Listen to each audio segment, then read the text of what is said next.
नमस्कार दोस्तों, स्वागत है आपका एक बार फिर आज के मेरे इस वीडियो में। दोस्तों आज कल यानी कि 2 दिन से आपने सोशल मीडिया पर बैंक फ्रॉड रिलेटेड न्यूज़ काफ़ी सारी चल रही हैं।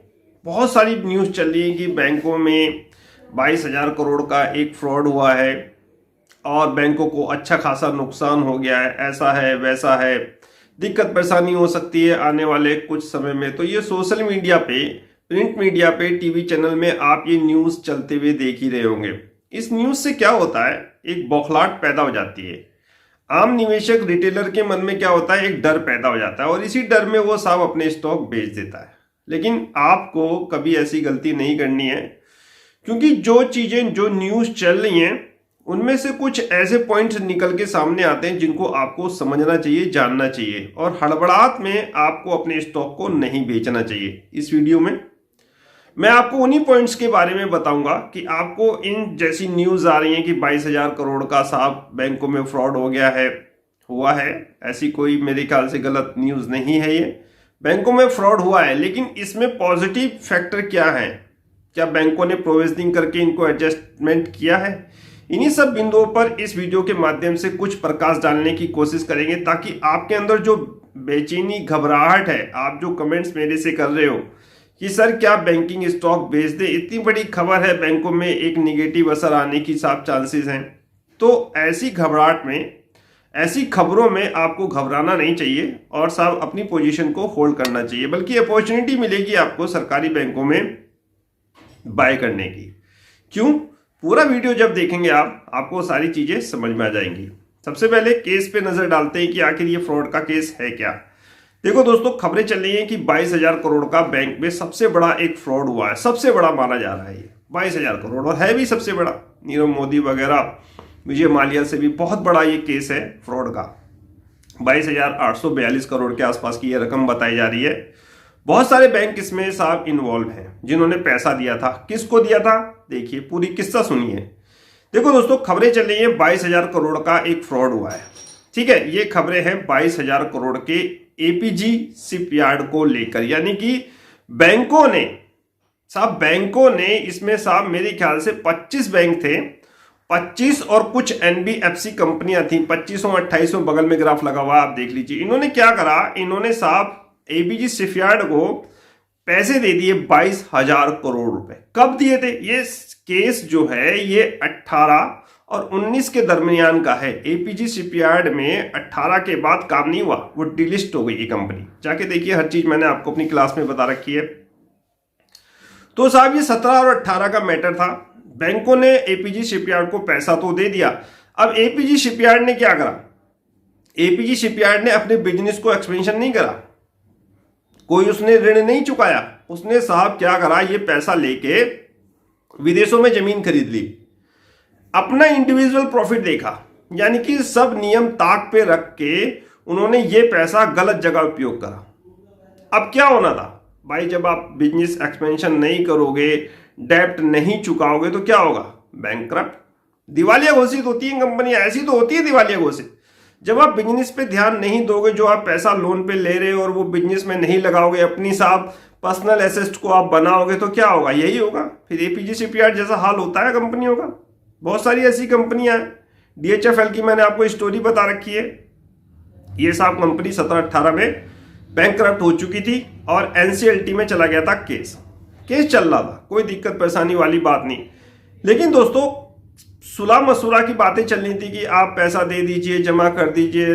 इधर से भी बात हो रही थी कि हाँ हम पूरा पैसा लौटा देंगे। एनसीएलटी में जब केस जाता है तो सुलह होने के चांसेस ज़्यादा रहते हैं कि सुलह कर दिया जाए, कि कुछ पैसा रिकवर हो जाए, ऐसा है वैसा है।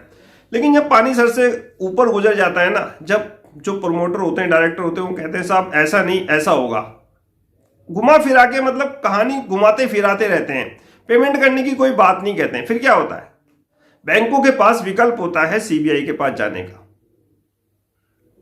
सीबीआई में यह केस अब एसबीआई की ओर से दर्ज कराया गया है। यह है पूरा मसला, यानी कि जो बैंक इसमें इन्वॉल्व थे, जिन्होंने कर्जा दे रखा था एपीजी शिपयार्ड को, एसबीआई की अगुवाई में, वो एफआईआर सीबीआई में अब दर्ज करवाई गई है। 22,000 करोड़ का ये मसला है, ये है पूरा मसला साहब। देखो केस पहले भी, अब आप पूछोगे सर केस पहले क्यों नहीं दर्ज हुआ? एनसीएलटी में मैंने बताया ना, एनसीएलटी में कार्रवाई चल रही थी, सुलह मशुरा के प्रयास चल रहे थे कि आ जाए, रिकवर हो जाए, कुछ आप दे दो, सेटलमेंट हो जाए, बैंकों में सेटलमेंट होता है ना, नहीं हो पाया। फाइनली सीबीआई में ये केस दर्ज हुआ। मैंने आपसे एक बात कह रखी है कि अब जो एनपीए पे फोकस होगा ना सरकार का, बहुत तेजी से जो रिकवरी हो रही है, वो यही कारण है कि सरकार जो है एनपीए रिकवरी के लिए कठोर से कठोर कदम उठाएगी। अब आप देखिए, जब पानी सर से ऊपर से गुजर गया, एनसीएलटी में कोई हल नहीं निकला, तो क्या हुआ? सीबीआई में एफआईआर दर्ज हुई है। तो ये सीबीआई में जब एफआईआर दर्ज हो गई, अब इससे बेनिफिट क्या होगा? बेनिफिट क्या होगा इसमें? पॉजिटिव पॉइंट क्या निकल के आ रहा है? भाई बैंकों ने पैसा दे दिया एपीजी शिपयार्ड को 22,000 करोड़ रुपए, एनबीएफसी भी इन्वॉल्व है कुछ। अब इसमें पॉजिटिव पॉइंट कहां से निकल के आ रहा है? कैसे मैं कह रहा हूं कि इसमें कुछ पॉजिटिव पॉइंट है? देखो दोस्तों, ये मसला जो है ये 17-18 का मसला है, 17-18 से ये कार्रवाई चल रही है, ठीक है। तो बैंकों ने ऑलरेडी इसकी मैक्सिमम प्रोविजनिंग कर चुके हैं। प्रोविजनिंग क्या होती है वो मैंने आपको अच्छी तरह समझा रखी है। बैंक मैक्सिमम प्रोविजनिंग इसकी कर चुके हैं, जी हां, मैक्सिमम प्रोविजनिंग कर चुके हैं बैंक। तो कैसे इनको साफ दिक्कत परेशानी हो सकती है? अब तो जो ये रिकवरी होगी, इनसे कुछ भी रिकवरी होगी, वो बेनिफिट है बैंकों के लिए। इनकी पर्सनल एसेट्स को भी साफ गवर्नमेंट मेरे ख्याल से नीलामी कर सकती है, और नीलामी की प्रक्रिया हो रही है। बहुत से बैंक बहुत तेजी के साथ नीलामी की प्रक्रिया कर रहे हैं, मैं रोज डेली एडवर्टाइजमेंट देखता रहता हूं। तो एनपीए रिकवरी के लेकर सरकार बहुत साफ क्विक एक्शन में नजर आ रही है। सीबीआई का सहारा लिया जा रहा है, बैंकों ने भी अपनी तरफ से जी जान लगानी शुरू कर दी है। तो इसमें पॉजिटिव दोस्तों पॉइंट यही है कि बैंकों ने इसके लिए प्रोविजनिंग ऑलरेडी कर रखी है, यानी कि बैंकों को पता था कि ये पैसा हमारा डूबना ही डूबना है, इसके लिए भैया पहले से ही अपना एडजस्टमेंट करके चलो। 17-18 से ये मसला चल रहा था, तो अब तक मेरे ख्याल से मैक्सिमम प्रोविजनिंग इस लोन की, बैड लोन की हो चुकी होगी। आप ऐसे नहीं समझोगे, देखो ऐसे समझो, एसबीआई का जरा रिजल्ट आप देखो, एसबीआई का रिजल्ट देख रहे हैं, देख रहे हैं। इसमें जो अभी मेरे ख्याल से सितंबर से ये बैंक फाइनेंसिंग प्रॉफिट में लॉस में दिखा रहा है। सभी बैंकों के साथ ऐसा हो रहा है, सभी बैंक फाइनेंसिंग प्रॉफिट लॉस। इनकी जो जान बच रही है ना, वो अदर इनकम से बच रही है। 18,000 करोड़ का एसबीआई को फाइनेंसिंग प्रॉफिट में लॉस था, अदर इनकम 31,000 जुड़ गई, तब जाके एसबीआई को 9,500 कुछ रुपए का प्रॉफिट हुआ। ये अदर इनकम ने ही इन बैंकों की बचा रखी है जान। अदर इनकम में बहुत सारी चीजें होती हैं, मैंने आपको क्लास में बता रखा है कि अदर इनकम जो बैंक की होती है, जो बैंक इन्वेस्टमेंट करते हैं, कहां कहां से बैंकों को प्राप्त हो रही है आय। कुछ ऐसे लोन होते हैं जो बैंक उसके लिए प्रोविजनिंग तो कर लेते हैं, बैड डेब्ट्स तो मान लेते हैं, बट्टे खाते में डाल देते हैं, लेकिन क्या होता है वो रिकवर हो जाते हैं, वहां से कुछ पैसा आ जाता है, तो वो भी पैसा अदर इनकम में जुड़ जाता है। हर बार मैंने आपको बता रखा है कि अदर इनकम बहुत अहम रोल अदा कर रही है साहब। जो रिजल्ट आप सुधरते हुए देख रहे हो ना बैंकिंग सेक्टर में, हर बैंक के रिजल्ट देखिए साहब, हर बैंक के रिजल्ट देखिए, बैंकों ने क्या शानदार जानदार परफॉर्मेंस की है। ये कारण है अदर इनकम के बढ़ने का। एक तरफ बैंकों ने प्रोविजनिंग इस लोन की कर ली है, ठीक है, दूसरी तरफ आप साहब बैड बैंक की स्थापना देखिए। बैड बैंक का भी इसमें अहम रोल अदा होने वाला है।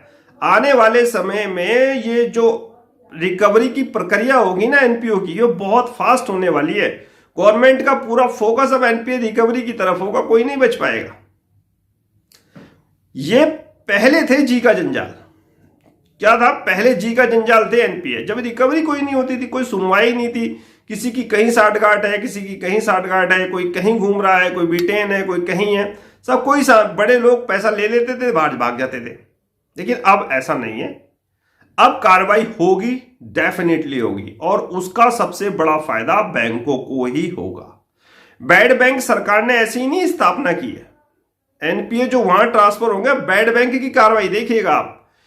जो बैड बैंक की रिकवरी होगी ना, वो बहुत फास्ट होगी।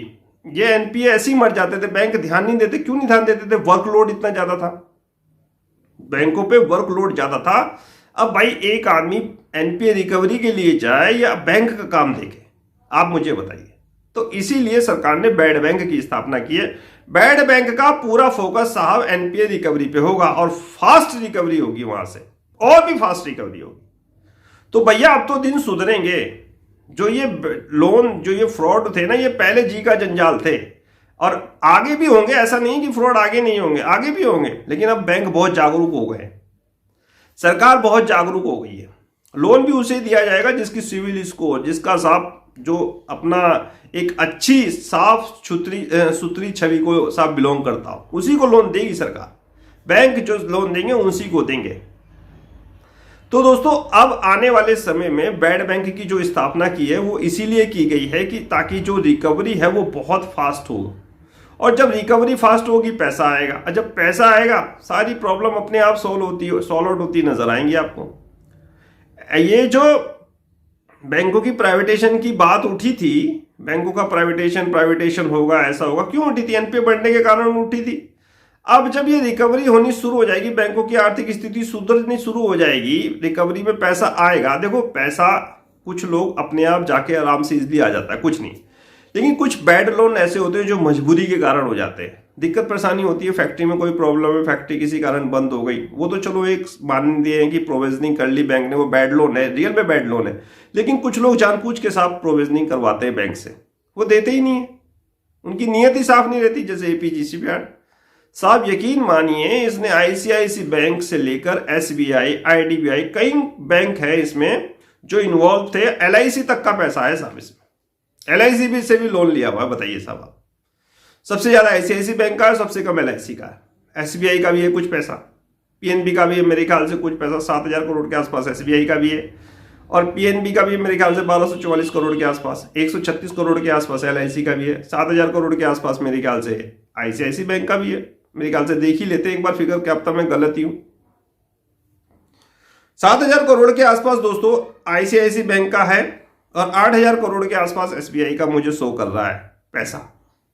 चार्ट में देख लीजिए, बगल में आपको एग्जैक्ट फिगर मिल जाएगी। मोटा मोटी मतलब कहने का इस वीडियो का यही है, बनाने का मकसद यह है कि साहब पहले ये जो फ्रॉड होते थे बैंकों में, जो डिफॉल्ट होते थे, पहले जी का जंजाल बने हुए थे, कोई रिकवरी नहीं होती थी। रिकवरी का मतलब ही नहीं साहब, आपको किसी की कहीं साठ गांठ है, मैंने बताया ना, किसी की कहीं साठ गांठ है, किसी की कहीं साठ गांठ है, तो केस चलता ही रहता था बस। लेकिन अब ऐसा नहीं है, अब रिकवरी बहुत फास्ट होगी। और जो बैंकों के आप हालात, रिजल्ट सुधरते हुए देख रहे हो, उसमें अदर इनकम का बहुत बड़ा महत्वपूर्ण योगदान है। और अदर इनकम में जो पैसा आ रहा है, कुछ पैसा ये जो एनपीए रिकवर हो रहा है, एनपीए से रिकवरी जो हो रही है, ये भी पैसा है, इसमें कुछ पैसा इसका भी है। बहुत सारी इसमें सब चीजें होती हैं अदर इनकम में, मैंने आपको क्लास में बता रखी है। कुल मिला के आप बात ये समझिए, जो बैड डेप्ट बैंक कर देते हैं, प्रोविजनिंग उसके लिए कर लेते हैं, फिर अचानक से वहां से पैसा आ जाता है, तो अदर इनकम में वो पैसा जुड़ जाता है। इसीलिए बैंकों में आप एक प्रॉफिट का जो नियम देख रहे होंगे कि हर बैंक प्रॉफिट कर रहा है।